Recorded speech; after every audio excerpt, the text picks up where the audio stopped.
함께 보실 하나님의 말씀은 누가복음 8장 26절로 39절 말씀입니다. 신약성경 104페이지에 있습니다.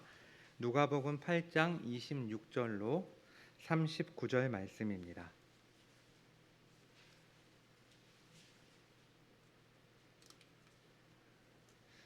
영상으로 지금 예배를 함께 하시는 분은 교독하시고 또 현장에 있는 분들을 위해서 제가 처음부터 끝까지 낭독하도록 하겠습니다.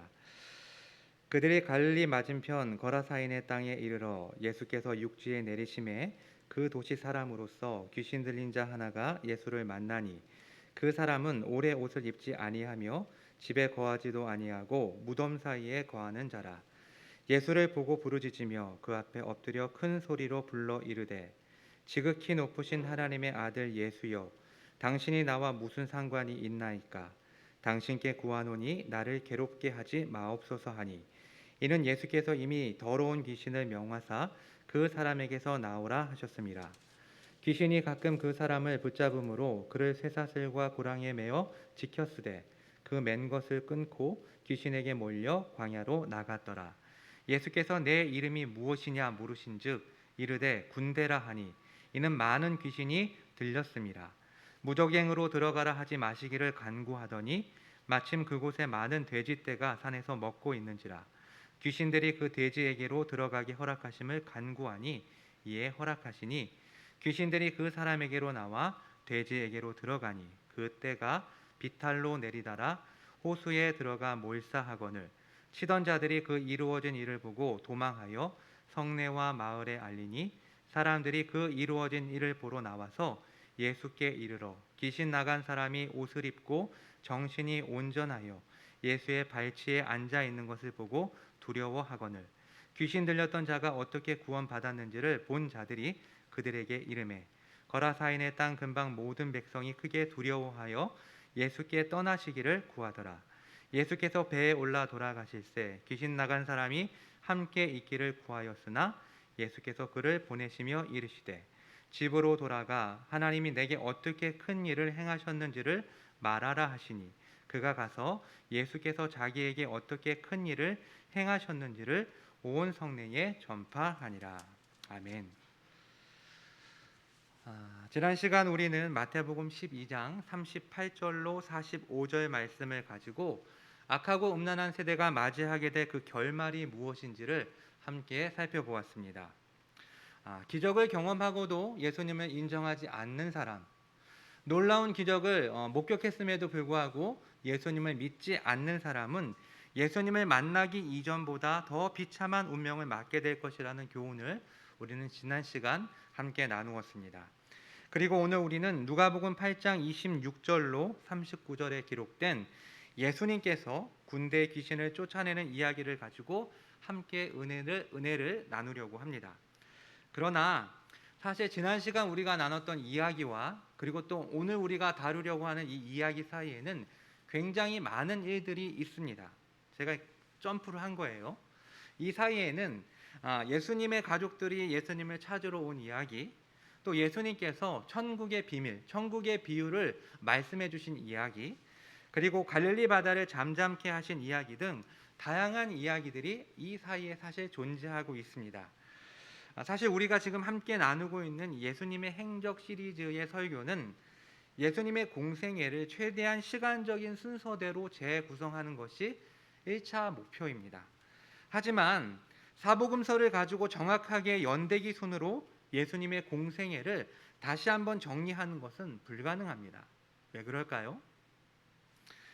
복음서의 저자들이 시간적인 순서로 사건을 기록한 것이 아니라 의도를 가지고 주제별로 어떠한 이야기들을 묶어서 편집을 했고 또 중요한 사건 위주로 기록했기 때문에 중간중간에 시간적인 구멍들이 존재하고 있습니다. 때문에 사복음서를 비교하면서 이야기들을 배열함에 있어서도 연구자들 사이에 다양한 의견이 존재하고 있습니다. 따라서 이러한 배경을 여러분들이 이해하면서 함께 말씀을 나누면 좋겠습니다. 또한 이 예수님의 행적 시리즈 설교를 진행하면서 어떠한 사건과 이야기를 중심으로 설교를 진행하고 있기 때문에 중간에 예수님의 설교나 예수님의 비유 등은 생략하고 지나가고 있습니다. 그런 중요한 설교나 비유 등은 나중에 별도로 다루는 것이 더 유익할 것 같다라는 판단을 해서 우선 예수님의 이야기, 예수님이 하신 행적을 위주로 해서 이 이야기를 진행해 나가고 있습니다. 그래서 오늘 우리는 누가복음 8장 26절로 39절에 기록된 이 군대 귀신 들린 자를 고쳐주시는 예수님의 이야기를 함께 살펴보려고 합니다. 사실 이 이야기는 마태복음 8장 그리고 마가복음 5장에도 각각 기록되어 있습니다. 자, 그렇다면 먼저 이 이야기는 어디에서 일어난 이야기일까요? 그 배경이 어디에서 일어난 사건이죠? 오늘 본문 8장 26절을 보면 갈릴리 맞은편 거라사인의 땅이라고 기록되어 있는데 병행 본문인 마태복음 8장 23절을 보면 건너편 가다라 지방이라고 기록되어 있습니다. 거라사인의 땅과 가다라 지방, 이 각각 다른 두 개의 지명이 나와서 이에 따른 여러 의견들이 존재하고 있습니다. 과연 이곳이 어디일까라는 논의들이 굉장히 많이 이루어지고 있지만 분명한 것은 지금 예수님께서는 이 갈릴리 호수를 중심으로 이 북쪽과 남쪽을 기준으로 했을 때 이 서편, 이 왼쪽 지역은 유대인들이 거주하고 있었던 유대인 지구라고 한다면 지금 배를 타고 이 이방인들이 거주하고 있는 지역, 특별히 이 대가볼리라고 하는 지역으로 예수님이 넘어오신 것을 분명하게 알 수가 있습니다. 예수님께서 배를 타고 유대인의 지방에서 유대인의 지역에서 이 이방인의 지역으로 넘어오신 것이죠. 자, 그렇다면 예수님께서는 왜 그동안 열심히 유대인들 지역에서 사역을 하고 있다가 왜 이방 지역으로 들어가신 것일까요? 우리가 잘 알고 있는 것처럼 예수님의 사역의 첫 번째 대상은 바로 이스라엘 백성들, 유대인들이었습니다. 여기서 오해하면 안 되는 것은 그렇다고 해서 예수님께서 이방인들을 미워하시거나 배척하신 것은 아닙니다. 구약을 이루고 성취하시기 위해 오신 예수님은 먼저 구약시대 하나님과 언약을 맺었던 이 당사자인 이스라엘 백성들, 유대인들을 우선적으로 접촉하시고 그 하나님의 약속을 완성하셨습니다. 그래서 제자들을 세워서 파송하실 때도 이방인의 길로도 가지 말고 사마리아인의 고을에도 들어가지 말고 오히려 이스라엘 집에 잃어버린 양에게로 가라라고 말씀하셨고 또 직접 두로와 시돈 지역 같은 이방 지역을 방문하시기도 했지만 그곳에 있는 디아스포라 유대인들, 즉 흩어져 있는 유대인들을 대상으로 천국 복음을 전하기 위해서 방문을 하신 것입니다. 그런데 오늘 예수님은 제자들과 함께 이방인들이 살고 있는 이 데가볼리에 이 거라사인의 땅이라고 하는 이 지역을 방문하신 것입니다. 그 이유는 뭘까요? 우리는 크게 두 가지 이유를 생각해 볼 수가 있습니다. 먼저 표면적인 이유가 있는데요. 표면적인 이유는 너무나도 많은 사람들이 예수님의 그런 놀라운 가르침과 기적을 보고 예수님께로 몰려들었기 때문에 예수님은 이 무리를 피하기 위해서 호수 저편으로, 그래서 오늘 이 거라사인의 땅으로 넘어가신 것입니다. 하지만 실제적인 이유가 있습니다. 그게 뭘까요? 예수님은 우연히 즉흥적으로 사신 분이 아닙니다. 어떤 분명한 이유와 목적이 있었기 때문에 지금 이곳 거라사인의 땅을 방문하신 것입니다. 그렇다면 그 이유가 뭘까요? 이것은 나중에 전체적으로 이 내용을 정리하면서 함께 논하도록 하겠습니다. 예수님은 이 거라사인의 땅에 도착한 직후 어떠한 사람을 만나게 됩니다. 그 사람은 누구입니까? 27절에 따르면 그 도시 사람으로서 귀신 들린 자 하나를 만나게 됩니다. 지금 귀신 들린 자 한 명을 만나게 되는 것이죠. 그런데 흥미로운 것은 마태복음 8장 28절을 보면 또 건너편 가다라 지방에 가심에 귀신 들린 자 둘이 무덤 사이에서 나와 예수를 만나니라고 기록하고 있습니다.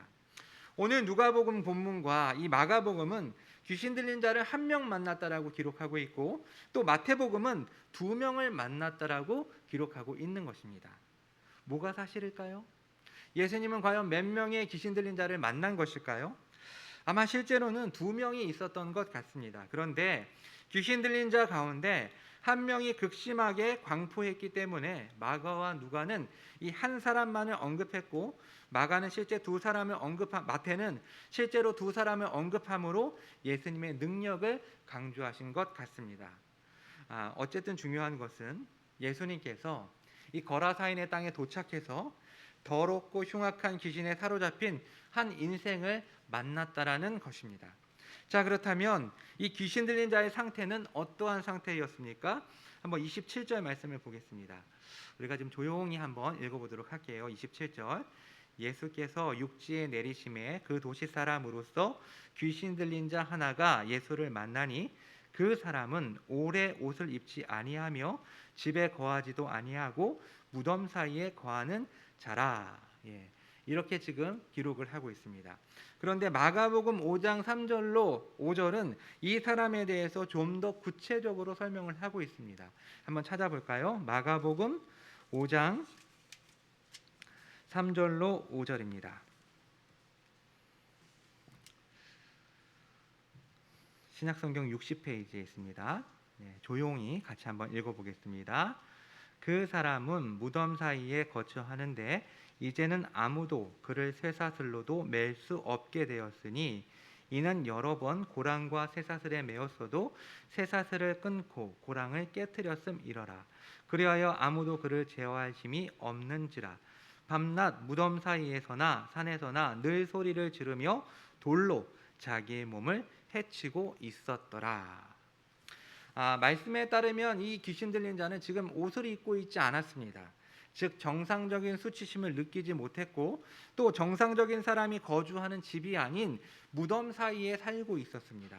그곳은 시체들과 접촉할 수밖에 없는 제의적으로 부정한 곳이었고 또 죽음과 가까운 비참한 곳이었습니다. 게다가 이 사람은 고랑과 쇠사슬로도 통제할 수 없는 비정상적인 힘을 가지고 자신의 몸을 자해하고 있었습니다. 그런데 예수님께서 먼저 이 사람을 보셨고 귀신에게 그 사람에게서부터 나오라고 명령하셨습니다. 이에 귀신 들린 자는 격렬하게 반응을 하죠. 28절입니다. 예수를 보고 부르짖으며 그 앞에 엎드려 큰 소리로 불러 이르되 지극히 높으신 하나님의 아들 예수여, 당신이 나와 무슨 상관이 있나이까? 당신께 구하노니 나를 괴롭게 하지 마옵소서 하니. 지금 초면에 지금 이 귀신 들린 자는 예수님을 처음 본 거예요. 초면에 이 귀신은 예수님이 누구신지, 예수님이 어떠한 분이신지를 분명하게 알고 있었습니다. 누가복음 안에서 오늘의 이야기 이전에도 예수님께서 귀신 들린 자를 고쳐주신 사건이 있었습니다. 누가복음 4장을 보면 예수님께서 안식일에 가버나움 회당에서 귀신 들린 자를 고쳐주시는 장면이 나오는데 그때에도 동일하게 귀신 들린 자는 예수님이 누구인지를 정확하게 알고 있었습니다.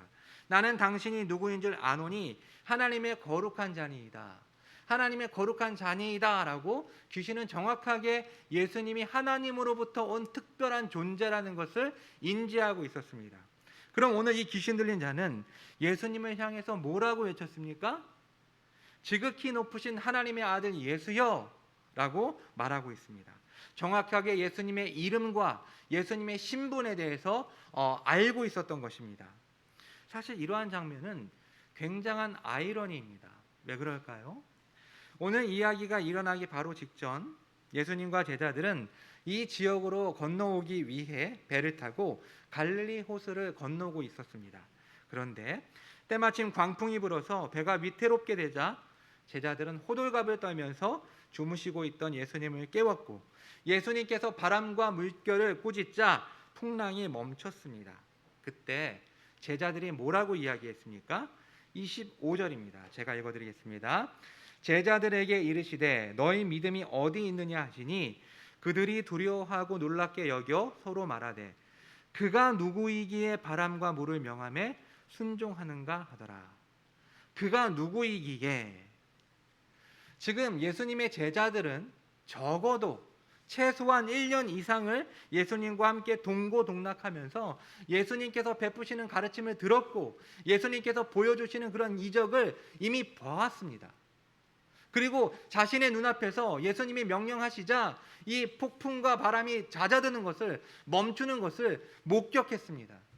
하지만 이들은 그가 누구이기에 여전히 예수님이 어떠한 분인지 모르고 있었지만 마치 이 제자들의 질문에 대답이라도 하듯이 이 귀신 들린 자는 지극히 높으신 하나님의 아들 예수여 라고 말을 하고 있는 것입니다. 굉장한 아이러니죠. 예수님을 알아본 귀신의 상태는 지금 어떠한 상태입니까? 이 귀신은 예수님을 향해 당신이 나와 무슨 상관이 있나이까 나를 괴롭게 하지 마옵소서라고 외치고 있습니다. 지금 두려움에 떨면서 예수님을 향해 외치고 있는 것입니다. 그렇다면 이 귀신은 왜 무엇 때문에 두려워하고 있는 것일까요? 여기서 괴롭게 하다라는 이 단어는 고통을 주다 또는 고문을 하다라는 그러한 의미를 담고 있습니다. 그리고 오늘 본문에서는 종말론적인 심판, 즉 최후의 심판을 의미합니다. 그러니까 이 귀신은 예정된 시간이 되기도 전에 아직 자신이 생각했을 때는 때가 이른 것 같지 않은데 갑작스럽게 예수님이 나타나시자 겁을 먹었던 것입니다. 벌써 끝이 왔는가? 내가 이제 마지막 심판을 받아서 저 지옥불에 떨어지는 것인가? 라는 두려움을 갖게 된 것입니다. 그래서 예수님이 지금 왜 오셨는지를 묻고 있는 것입니다. 이에 예수님께서는 그 귀신을 향해 내 이름이 무엇이냐라고 물으십니다. 이러한 상황 속에서 갑작스럽게 예수님이 이름을 묻는 것은 굉장히 뜬금없는 행동처럼 보이지만 1세기 당시 상대방의 이름을 부르는 것은 자신이 그 사람보다 더 높은 존재, 더 높은 사람이라는 것을 상대방에게 인식시키는 그런 행동이었습니다. 그러니까 서열 정리를 하는 거예요. 내가 누군가의 이름을 부르면 내가 이 존재보다 더 고귀한 존재, 더 높은 존재라는 것을 의미하는 것이죠. 이러한 이유에서 지금 예수님은 이 사람, 이 귀신 들린 자의 이름을 묻고 있는 것입니다. 그래서 예수님은 귀신의 이름을 추궁하시며 자신이 그보다 더 크고 위대한 존재라는 것을 나타내십니다. 이미 귀신은 예수님의 등장으로부터 두려워하고 있었고 또 예수님의 이러한 주권적인 행동을 통해 완전히 장악된 상태였습니다. 이 귀신은 예수님의 질문에 자신의 이름이 레기온, 즉 군대라고 말을 합니다. 여기서 이 레기온이라는 이 단어는 로마 군인 6,000명으로 구성된 조직으로 우리나라로 친다면 한 여단급 규모의 군대를 의미하는 것입니다. 이 말은 지금 이 불쌍한 사람 안에 굉장히 많은 귀신들이 들어있다라는 것을 의미합니다. 누가복음 8장 2절을 보면요, 언급하고 있는 것처럼 7 귀신 들렸던 막달라 마리아라는 여인이 나옵니다. 얼마나 비참한 삶을 살았겠습니까? 하지만 비교할 수 없을 정도로 이 귀신 들린 사람은 더 심각한 상황, 그리고 더 고통스러운 삶을 살고 있었던 것입니다. 그런데 예수님을 만난 이 군대 귀신은 예수님께 무적행으로 보내지 말아달라고 간청을 합니다. 여기서 이 무적행의 의미는 로마서 10장 7절에서는 죽은 사람들이 가는 수홀 또는 지옥을 의미하고, 요한계시록에서 몇 차례 이 단어가 나오는데 사탄을 의미할 때 무적행의 사자라고 표현을 하고, 또 요한계시록 20장 1절로 3절에서 이 천년 왕국을 설명할 때 무적행은 장차 사탄이 불못에 던져지기 전 1000년 동안 갇히게 되는 형벌의 장소로 소개가 됩니다. 그러니까 이 무적행이라는 곳은 불순종의 영들, 곧 사탄과 그 졸개들이라고 할 수 있는 이 더러운 귀신들이 갇히게 되는 형벌의 장소, 감옥과도 같은 곳이 바로 이 무적행을 의미합니다. 물론 이 군대 귀신은 예수님의 이 갑작스러운 등장에 결국 자신이 심판을 받아 무적행에 보내질 것이라는 것을 직감하고 있었습니다. 그러나 오늘 본문에서 이 귀신이 무적행에 보내지 말아달라는 이 요청은 지금 당장 자신을 무적행으로 쫓아내지 말아달라는 강구입니다. 그리고 귀신은 때마침 그곳에 있던 이 돼지떼에 들어가게 해달라고 예수님께 간구했고, 예수님은 그것을 허락해 주셨습니다. 그리고 돼지떼에게로 들어간 귀신으로 인해 돼지떼는 순식간에 비탈길을 내리달아 물속에 빠져 몰사하게 됩니다. 이 장면을 목격한 돼지를 치는 사람들은 깜짝 놀라 도망쳐서 자초지정을 마을 사람들에게 알렸고, 마을 사람들은 도대체 무슨 일이 일어난 것인지 확인하기 위해 이 사건의 현장으로 몰려들었습니다. 그런데 귀신 들렸던 그 사람이 정신이 온전해져서 옷을 입고 예수님의 발치에 앉아 있는 모습을 보고 그들은 두려워했습니다. 여기서 이 마을 사람들이 느낀 두려움은 어떠한 두려움일까요? 누가복음 안에서 하나님의 능력이 나타나는 곳에 그것을 목격한 사람들의 이 두려움을 여러 차례 소개하고 있는 것을 볼 수가 있습니다. 제가 하나씩 설명해 드리겠습니다. 1장 12절에서 사가랴가 천사 가브리엘을 보고 굉장히 놀라고 무서워했습니다. 그리고 2장 9절에서 예수님의 탄생 직전에 밤에 목자들이 양을 치고 있다가 천사가 나타나고 주의 영광이 비추자 크게 무서워했습니다. 그리고 5장 26절에서 예수님께서 중풍병자를 고쳐주셨을 때 하나님께 영광을 돌리며 사람들은 심히 두려워했습니다. 7장 16절에서 예수님께서 나인성 과부의 죽은 아들을 살리셨을 때 모든 사람들이 두려워하며 하나님께 영광을 돌렸습니다. 즉 오늘 이야기 전에 이 누가복음 안에서 나타난 두려움은 모두 다 긍정적인 결과로 나타나는 것을 볼 수가 있습니다. 그러나 오늘 본문 속에서 마을 사람들의 두려움은 부정적인 결과를 낳게 됩니다. 그래서 이 마을 사람들은 귀신 들린 사람이 제정신으로 돌아온 것을 보고 기뻐하며 예수님께 감사를 올린 것이 아니라 마을을 떠나달라고 요청합니다. 아니 왜 사람들은 예수님을 자신들의 마을에서 쫓아내려고 한 것일까요? 아마도 이 사람들은 자신들의 동네에서 일어난 이 놀라운 기적보다 또 귀신 들린 사람이 온전해진 모습으로 돌아온 기쁨보다 자신의 경제적인 손실에 몹시 화가 났던 것 같습니다. 누가복음은 그 숫자를 정확하게 밝히고 있지 않지만 마가복음에 따르면 물에 빠져 죽은 이 돼지의 수가 2,000마리나 되었다라고 기록하고 있습니다. 따라서 결국 경제적인 손실 때문에 자신들 삶의 가장 위대한 기회를 그들은 스스로 거절하고 만 것입니다. 결국 예수님께서는 이 지역을 떠나십니다. 예수님은 믿음으로 반응하지 않는 곳에서 좀처럼 당신의 은혜를, 당신의 역사를 나타내지 않으셨습니다.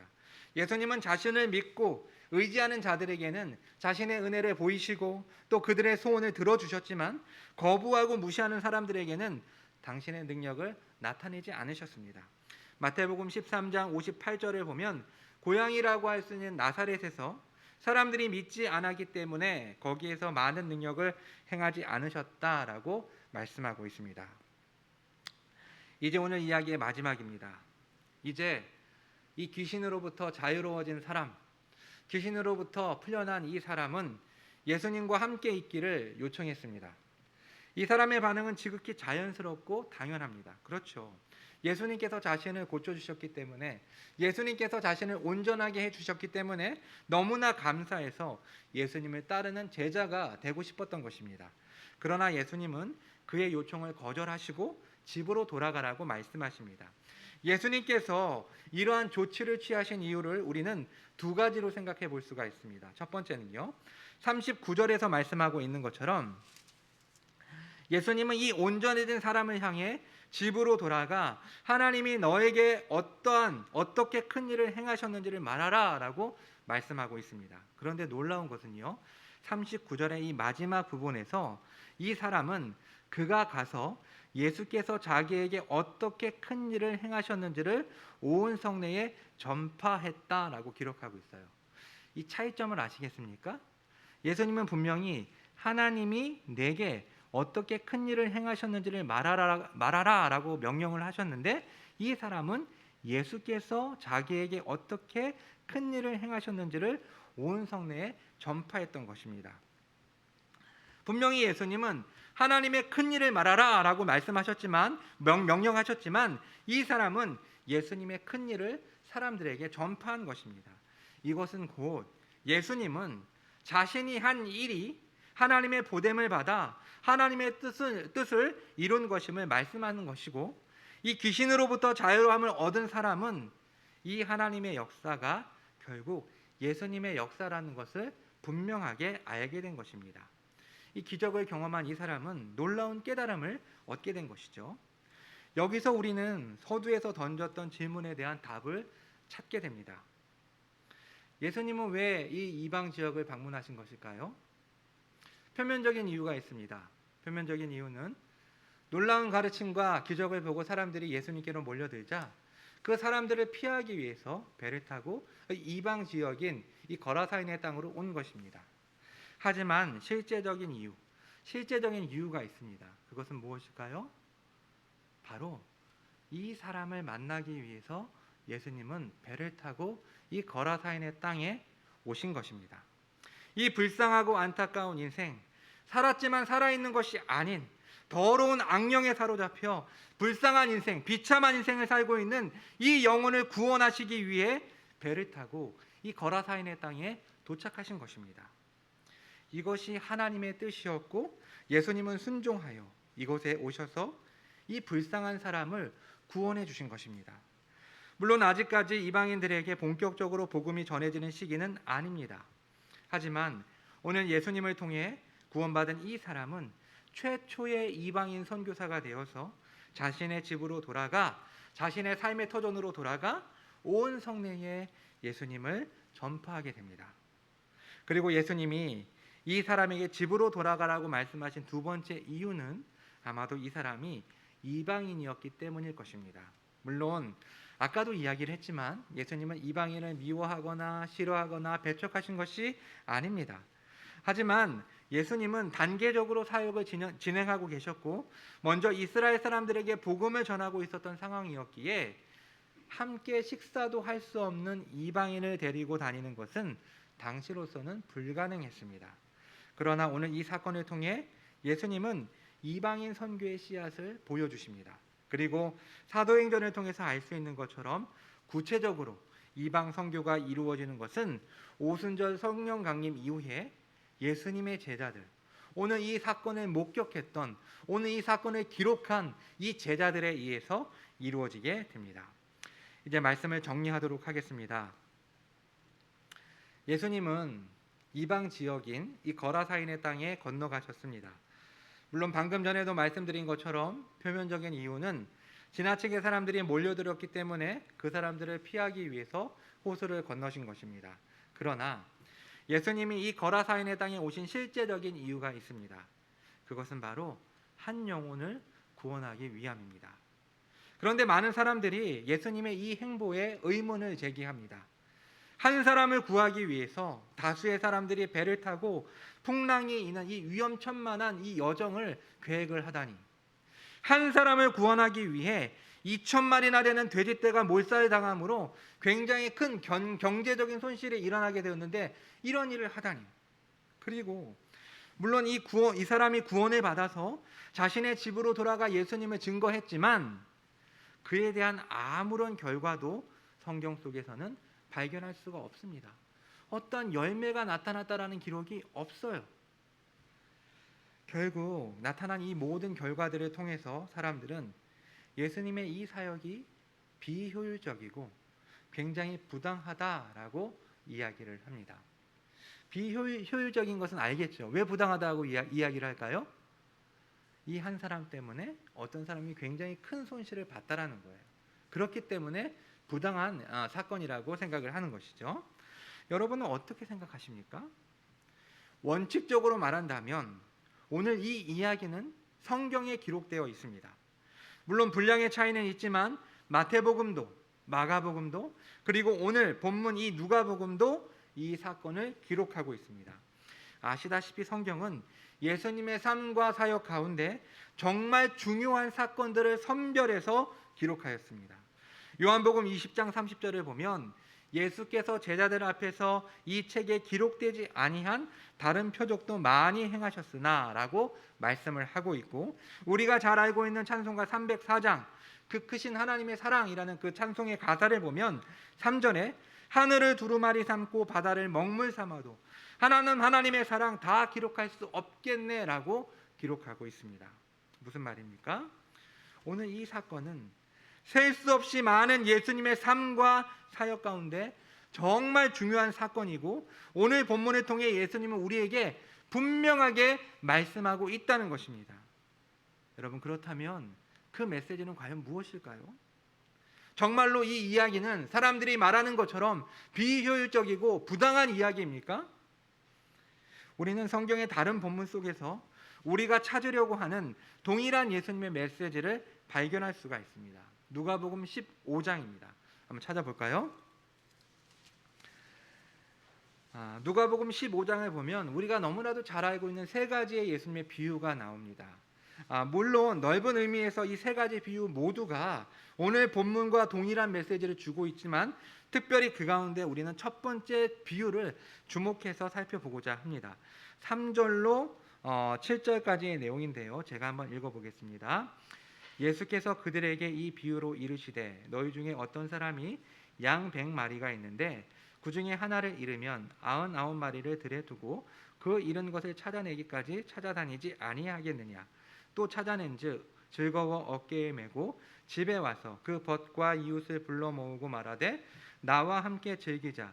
나의 잃은 양을 찾아내오느라 하리라. 내가 너희에게 이르노니 이와 같이 죄인 한 사람이 회개하면 하늘에서는 회개할 것 없는 의인 99으로 말미암아 기뻐하는 것보다 더하리라. 아멘. 사실 이 비유 속에는요, 말도 안 되는 이야기가 나옵니다. 어떤 사람, 아마도 양을 치는 목자겠지요. 이 어떤 목자가 100마리의 양을 가지고 있는데 그 중에 한 마리를 잃어버렸습니다. 여러분, 만약에 여러분이 이 목자라고 한다면 어떻게 하시겠습니까? 제가 만약에 이 목자라고 한다면 정말 아깝지만 포기할 겁니다. 그게 상식적이에요. 그게 효율적이에요. 만약에 지가 다시 나타나면 너무나도 좋겠지만 나타나지 않는다면 잃어버렸구나, 얘가 뭐 어떻게 됐구나 라고 생각하고 포기할 것입니다. 그런데 예수님의 비유 속에서 이 목자는 어이없는 행동을 합니다. 99마리의 양을 들에 두고 99마리의 양을 들에 내버려 두고 잃어버린 양을 찾아 나서는 것이죠. 여러분, 만약에 일이나 늑대 같은 들짐승이 와서 이 99마리를 공격할 수도 있고 또 다른 양이 길을 잃어버릴 수도 있습니다. 그러나 이 무모한 목자는 그 잃어버린 양을 찾아 나서는 것입니다. 사랑하는 성도 여러분, 사실 위험을 무릅쓰는 장거리 여행이었다라고 하더라도 또 누군가 2,000마리나 되는 돼지의 경제적인 손실을 보더라도 예수님에게 이 군대 귀신 들렸던 사람은 한 마리의 양이었고 자신의 모든 것을 뒤로하고 찾아 나서야 할 잃어버린 영혼이었습니다. 오늘의 사건이 단지 사람들을 피해서 이방 지역으로 들어갔다가 우발적으로 우연히 일어난 사건이라고 말할 수 있습니까? 결국 그럴 수 없습니다. 하나님의 섭리 속에 예수님은 이 불쌍한 영혼을 만났고 사단의 억압 속에 악령에 사로잡혀 살아있지만 살아있다라고 말할 수 없는 이 비참한 영혼을 구원하시기 위해 이곳 거라사인의 땅에 도착하신 것입니다. 두 번째로 우리가 생각하기 원하는 것은 신자는 영적 전투 속에 있다는 것입니다. 우리는 성경을 읽을 때 객관적으로 그리고 평면적으로 읽어버리는 경향이 있습니다. 무슨 말입니까? 이 이야기가 나의 이야기가 아닌 이 이야기가 이 종이 안에 이 책 속에 들어있는 하나의 스토리라고 생각하면서 지나가는 경향이 많다라는 것이죠. 하지만 오늘 우리에게 주신 이 말씀을 주관적으로 그리고 입체적으로 한번 생각해 봅시다. 예수님을 알기 전, 예수님을 믿기 전 우리의 삶은 비록 양상은 크게 다를 수 있지만 벌거벗은 몸으로 무덤 사이에 거하며 제어할 수 없는 힘으로 자신의 몸을 자해하던 이 군대 귀신 들렸던 사람과 크게 다를 바가 없다는 것입니다. 아담의 타락 이후 모든 인간은 사탄의 지배하에 들어가게 되었습니다. 사탄이 지배하는 사람들은 황폐하게 됩니다. 하나님의 형상으로 창조된 존귀한 인간을 창조 목적을 잃어버린, 그래서 본능과 욕구에 따라 사는 짐승과 같은 존재로 사탄은 전락시켜 버렸습니다. 하지만 대부분의 사람들은 이 사실을 깨닫지 못합니다. 자신의 필요에 따라 뭔가를 얻기 위해 점장이를 쫓아다니고 무당을 찾아다니면서 자신들의 필요를 묻지만 신자들이 사탄과 귀신에 대해서 말을 하면 21세기 이 최첨단 시대에 말도 안 되는 이야기를 한다고 비난을 합니다. 이처럼 일반적인 사람들은 당장 눈으로 볼 수 없는 사탄이며 귀신과 같은 영적 실체에 대해서 무감각합니다. 그러나 예수 그리스도를 믿음으로 하나님의 자녀가 된 신자는 불순종의 아들들 가운데 역사하는 공중권세 잡은 자, 즉 사탄과 귀신들이 있다는 사실을 잊지 말아야 합니다. 예수님은 2000년 전 십자가 사건을 통해 승리하심으로 사탄을 이겼지만 아직 완벽하게 이 전투가 끝난 것은 아닙니다. 예수님이 재림하시기 전까지 이 전투는 모든 신자들의 삶 속에서 여전히 국지적으로 일어나고 있습니다. 여러분, 제가 예전에 설교를 하면서 예수님을 믿는 순간 우리는 예수님의 제자가 된다라고 이야기를 한 적이 있어요. 이것은 선택의 여지가 없어요. 나는 예수님은 믿지만 예수님의 제자는 안 될 거야. 이게 안 돼요. 성립이 안 돼요. 예수님을 믿으면 예수님의 제자가 되는 거예요. 근데 똑같습니다. 우리가 예수님을 믿으면 우리는 믿는 순간부터 이 보이지 않는 영적 전투의 영적 싸움이 시작되는 거예요. 우리의 삶 속에서 선택의 여지가 없어요. 여러분이 예수님을 믿는다면 우리의 삶 속에서 이러한 보이지 않는 싸움이 시작된 거란 것이죠. 우리가 믿기 전 사탄의 자녀일 때는 사단의 영향력 아래 있었기 때문에 죄를 짓는 것이 당연하고 죄가 죄인지도 모르고 죄를 지었지만 이제 예수 그리스도를 믿음으로 중생한 신자는 하나님의 자녀가 되어서 죄를 인식할 수 있고 사단과 싸울 수 있습니다. 그러나 우리는 치명적인 악을 행하는 이 사탄과 악한 세력들의 존재를 결코 가볍게 여겨서는 안 됩니다. 죄를 짓도록 유혹하고 넘어뜨리는 이 사탄과 더러운 귀신들을 항상 경계해야 합니다. 우리는 경험적으로 이러한 경험들이 다 있습니다. 아무리 내가 의지적으로 하려고 해도 우리는 사탄의 유혹 속에서 넘어질 때가 있고 아무리 내가 죄를 짓지 않고 싶어도 죄를 지을 수밖에 없는 상황 가운데 우리는 직면할 때가 너무나도 많습니다. 무엇보다 우리는 이미 승리하신 예수 그리스도와 연합된 신자로서 예수님 안에 거할 때 이 전투에서 이 눈에 보이지 않는 싸움에서 이길 수 있습니다. 예수님은 지극히 높으신 하나님의 아들입니다. 예수님을 만난 군대 귀신은 두려워 비명을 지르며 그분 앞에 엎드릴 정도로 예수님은 큰 권세를 가진 분이십니다. 아무리 거대한 그리고 아무리 다수의 군대 귀신이라 할지라도 예수님의 말씀 한마디에 그것은 물러갈 수밖에 없습니다. 사랑하는 성도 여러분, 예수 그리스도 안에 거해야 합니다. 사단과 귀신의 세력을 물리치고 승리하신 예수님의 권세를 확실히 믿어야 합니다. 그리스도와의 관계가 깊어질 때, 항상 우리가 예수 그리스도 안에 있을 때 우리는 그리스도의 능력으로 승리할 수 있습니다. 사랑하는 성도 여러분, 우리는 하나님의 사랑을, 하나님의 큰 은혜를 입은 자들입니다. 우리 오늘 예수님을 만나지 못했다면 이 군대 귀신 들린 사람은 비참한 인생을 살다가 죽었을 것입니다. 더러운 귀신, 그것도 하나둘이 아닌 거대한 군대 귀신이 들어가 있었던 이 사람을 예수님은 찾아오셨고 그의 문제를 해결해 주셨습니다. 우리도 마찬가지입니다.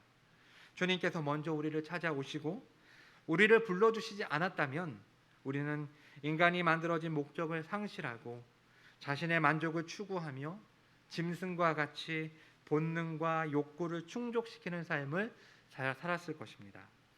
예수님의 오심을 통해 우리를 주관하던 사탄은 결정적인 패배를 당하게 되었습니다. 이제 우리는 예수 그리스도를 믿음으로 이 보이지 않는 싸움에 들어오게 되었음을 인식하고 우리 앞에 놓여 있는 치열한 전투를 감당해야 합니다. 더욱 친밀한 예수님과의 관계로 나아갑시다. 엔 크리스토, 예수 그리스도 안에서 우리가 살아갈 때 우리가 승리할 수 있고 우리가 살 수 있는 유일한 방법입니다. 저와 여러분이 그리스도와 함께하는 삶, 그리스도 안에 거하는 삶, 그리스도와 연합한 신자로서의 삶을 살아가길 주님의 이름으로 축원합니다. 기도하겠습니다. 하나님, 이 군대 귀신 들렸던 자를 찾아오신 예수님의 이야기가 이 책 안에 들어있는 객관적인 이야기이지만 또한 예수님이 나에게 찾아오신 주관적인 이야기라는 것을 오늘 말씀을 통해서 깨닫게 하시니 감사를 드립니다.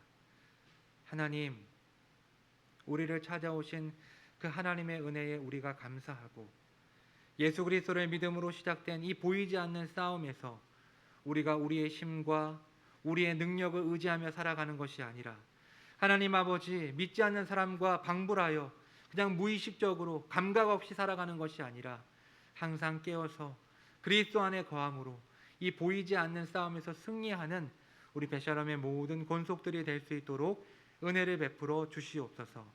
하나님, 그리스도 안에, 내가 그리스도 안에, 그리스도가 내 안에, 그리스도와 온전히 연합된 삶으로서 살아갈 수 있는 우리 모든 교우들이 될 수 있도록 주께서 우리와 함께하여 주시옵소서. 이 모든 말씀 예수님의 이름으로 기도합니다. 아멘.